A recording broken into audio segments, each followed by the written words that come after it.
प्रधानमंत्री नरेंद्र मोदी केबे भी मोर शत्रु नथिले कि आज मध्य तांकर शत्रु नांती।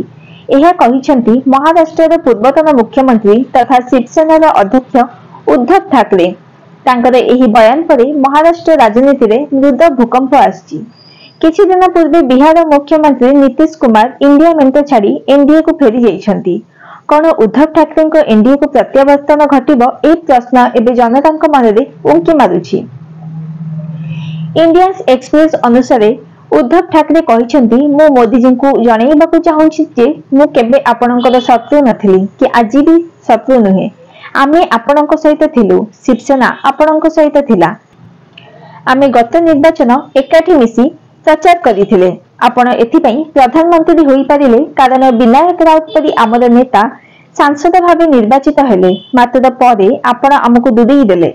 आमर हिंदुत्व और गेरुआ पताका आज मध्य कायम रही, मात्र आज बीजेपी से गेरुआ पताका को फाड़ीबा को चेष्टा करुछि।